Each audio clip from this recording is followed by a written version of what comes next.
모든 배에는 공공연한 비밀이 있습니다. 엔진이 태우는 연료 중 상당 부분이 앞으로 가는데 쓰이지 않고 파도를 만드는데 그냥 버려진다는 겁니다. 마치 달리기 선수가 달리는 내내 바람과 씨름하듯 배는 달리는 내내 스스로 만든 파도와 싸웁니다. 수천 톤짜리 철 덩어리가 바다를 가를 때마다 물은 배 앞에서 거대한 벽처럼 쌓입니다. 그 벽을 부수는 데 쓰는 에너지가 전체 연료비의 상당 부분을 잡아먹고 있고, 선박 회사들은 이 보이지 않는 낭비를 100년 넘게 어떻게든 막아보려고 싸워왔습니다. 그런데 그 싸움에서 나온 해답이 놀랍도록 단순했습니다. 배 앞에 달린 이상하게 생긴 동그란 코 하나였습니다. 못생겼고 눈에도 잘 안 띄고 물속에 잠겨 있어서 구경도 쉽지 않지만 이 코 하나가 매년 수십억 원씩 연료비를 아끼고 있습니다. 오늘 그 이야기를 해보겠습니다.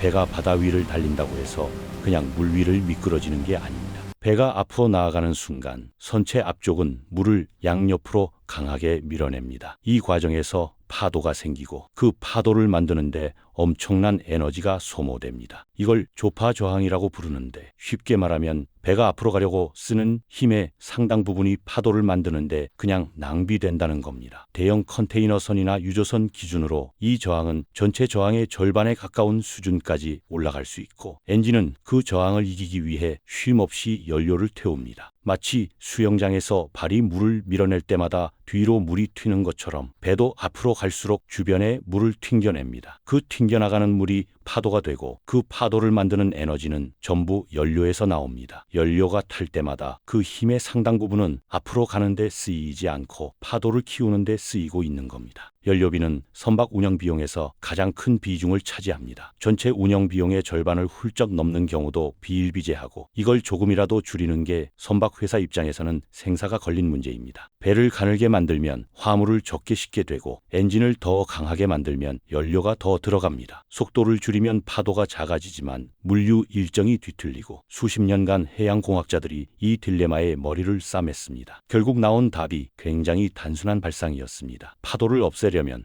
반대 방향으로 파도를 하나 더 만들면 된다는 것이었습니다. 노이즈 캔슬링 이어폰을 써보신 적 있으시죠? 그 원리가 굉장히 단순한데, 밖에서 들어오는 소리를 마이크로 잡아서 그 소리와 정확히 반대 방향으로 움직이는 소리를 귀 쪽으로 내보내는 겁니다. 위로 올라가는 파형의 소리가 들어오면 아래로 내려가는 파형의 소리를 동시에 내보냅니다. 두 소리 다 서로 부딪혀 소멸하고 귀에는 아무것도 안 들리게 됩니다. 벌브 선수가 하는 일이 정확히 이겁니다. 배 앞에 달린 동그란 코가 물속에서 자기만의 파도를 만들고, 그 파도가 선체가 만드는 파도와 서로 상쇄되면서 전체적인 파도 에너지가 줄어드는 겁니다. 파도를 지우는 파도, 소리를 지우는 소리와 완전히 같은 원리입니다. 이 발견이 처음 나온 건 사실 우연에 가까웠습니다. 19세기 말 전쟁 군함들은 뱃머리에 충각이라는 뾰족하게 튀어나온 무기를 달고 다녔습니다. 적선에 돌진해서 선체를 들이받는 용도였는데, 이 충각이 달린 군함들이 비슷한 엔진을 가진 민간 선박보다 유독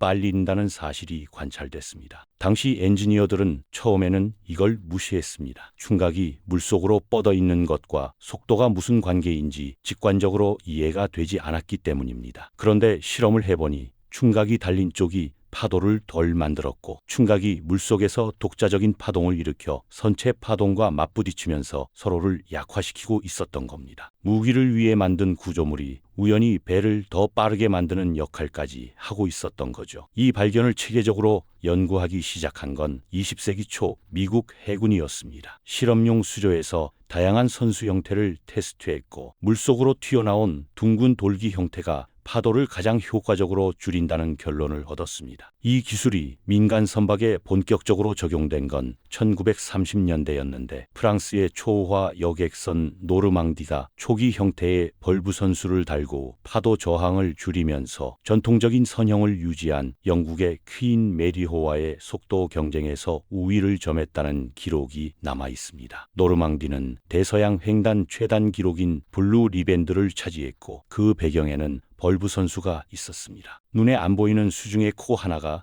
두 나라의 자존심을 건 여객선 경쟁에서 승부를 갈랐다는 게 흥미롭지 않습니까? 참고로 벌브 선수를 최초로 도입한 민간 선박으로 알려진 건 1920년대 독일 여객선 SS 브레멘이었는데, 이 배가 대서양에서 속도 기록을 세우면서 유럽 전역에서 벌브 선수에 대한 관심이 폭발적으로 늘어났습니다. 이후 1950년대에서 1960년대 사이에는 일본의 이누이 다카오 박사가 벌브 선수의 유체역학 이론을 수학적으로 체계화하면서 오늘날 우리가 아는 현대적인 벌브 선수 설계 기준이 완성됐습니다. 이 시기를 기점으로 벌브 선수는 군함과 여객선의 영역을 넘어 대형 상선 전체로 빠르게 퍼져나갔습니다. 1970년대 오일 쇼크가 터지면서 연료비 부담이 폭등하자 선사들은 벌브 선수 개조에 더 적극적으로 나섰고, 이때부터 벌브 선수는 선택사항이 아니라 대형 선박의 표준 사양으로 자리 잡기 시작했습니다. 설계 조건에 맞는 선박에서는 연료 소모가 5%에서 15%까지 줄어드는 효과가 보고되는데, 실제 개조 사례에서도 5% 이상 절감이 꾸준히 확인됩니다. 퍼센트만 보면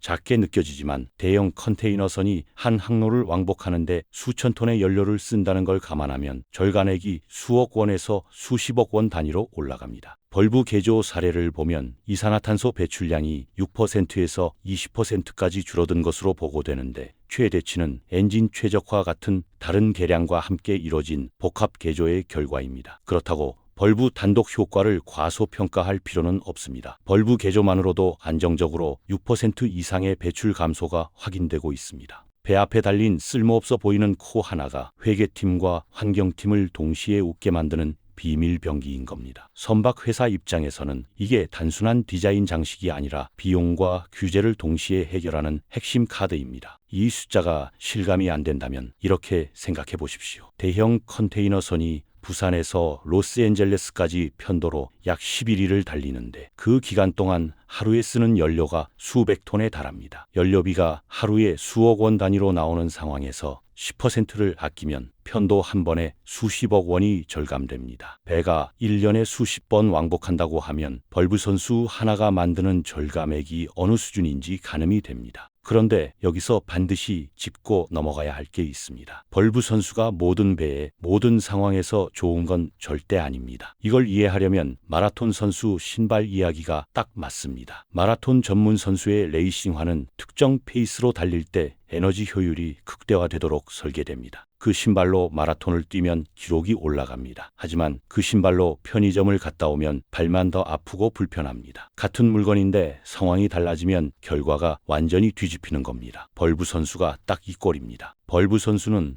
특정 설계 속도와 특정 적재 상태에서 파동이 정확히 맞아떨어지도록 계산되어 있습니다. 설계 속도보다 2노트 정도만 달라져도 효과가 크게 떨어진다는 분석이 있고, 배가 비어있는 상태와 화물이 가득 실린 상태 사이에서 횟수가 달라지면 벌브가 만드는 파동과 선체 파동이 어긋나 버립니다. 어긋난 파동은 상쇄되는 게 아니라 오히려 합쳐지면서 저항을 더 키웁니다. 노이즈 캔슬링이 역방향으로 작동해서 조용하게 만들려다가 오히려 더 시끄럽게 만드는 상황이 됩니다. 이게 이 기술의 핵심적인 함정이고, 벌브 선수를 함부로 아무 배에나 달아서는 안 되는 이유입니다. 항만에서의 저속 운항도 마찬가지입니다. 자전거 선수가 레이스용으로 안장 높이를 극한까지 세팅해 놓으면 평지 레이스에서는 최상의 효율을 내지만, 신호에 걸려 멈추고 출발하는 시내 주행에서는 오히려 몸에 부담이 됩니다. 벌브 선수도 항구 근처에서 저속으로 운항할 때는 벌브 주위에서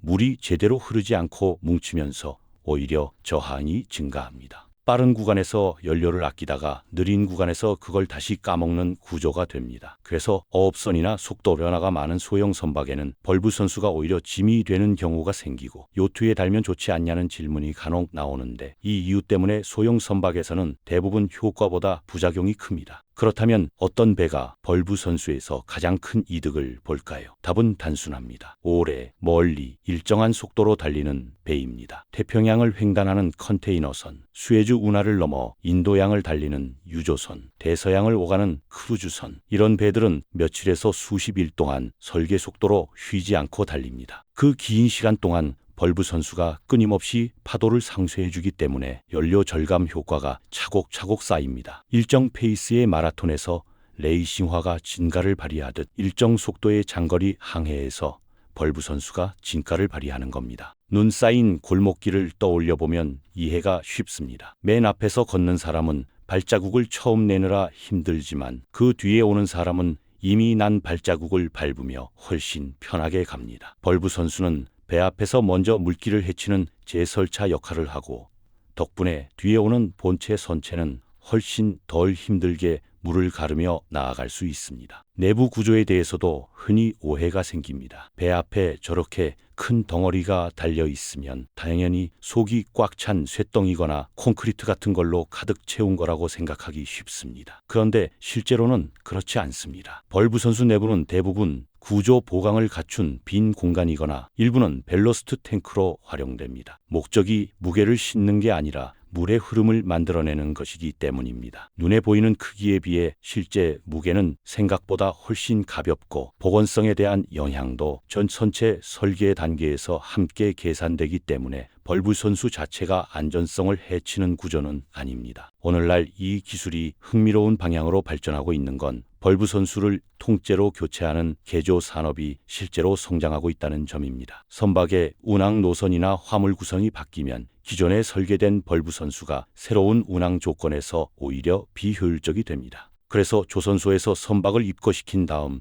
벌브 선수만 잘라내고 새로운 형태로 교체하는 작업이 이루어집니다. 선박 엔진이나 프로펠러를 바꾸는 것보다 비용이 적게 들면서도 연료율 개선 효과는 상당하기 때문에 환경 규제가 강화되는 상황에서 이 개조 수요는 계속 늘어나고 있습니다. 배 한 척의 수명이 수십 년에 달한다는 점을 생각하면 그 기간 동안 운항 조건이 달라질 때마다 벌브 선수를 최적화하는 게 경제적으로 상당한 의미를 갖습니다. 코 모양 하나를 바꿨더니 이산화탄소 배출이 의미 있게 줄었다는 결과가 이미 여러 선사에서 나왔고 국제 환경 규제 압박이 강해질수록 이 투자는 더 매력적이 됩니다. 비유를 하나 더 들자면 자동차의 스포일러를 생각해 보면 됩니다. 레이싱카에 달린 윙은 공기 흐름을 눌러서 차체를 도로에 붙여주고 저항을 줄여줍니다. 설계 속도에서는 탁월하지만 일반 도심 주행에서는 그냥 튀어나온 장식물일 뿐입니다. 벌브 선수는 공기 대신 물속에서 그 역할을 하는 수중 스포일러라고 볼 수 있습니다. 유체 역학적으로 최적화된 형태가 물의 흐름을 조절하고 그 결과로 에너지 손실을 줄입니다. 공기냐 물이냐의 차이만 있을 뿐 흐름을 다듬는다는 핵심 원리는 동일합니다. 결국 벌브 선수가 하는 일은 이겁니다. 파도를 파도로 지웁니다. 배가 달리면서 만드는 파동에 반대 위상의 파동을 맞부딪혀서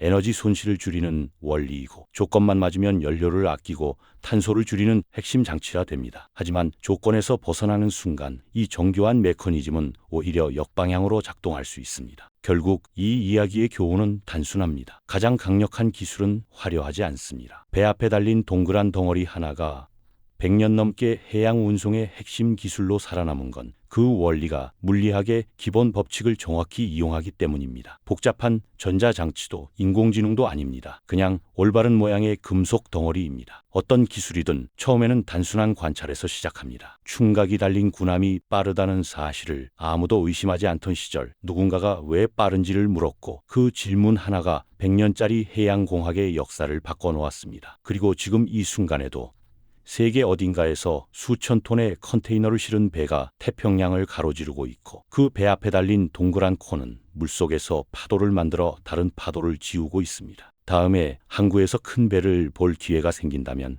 배의 이름이나 크기보다 먼저 선수 아래쪽을 한번 보시기 바랍니다. 물에 잠겨서 잘 안 보일 수 있지만 그 밑에는 100년 넘게 쌓인 해양공학자들의 계산과 선박회사 회계팀의 절박함과 탄소를 덜 내뿜으려는 고민이 함께 달려 있습니다.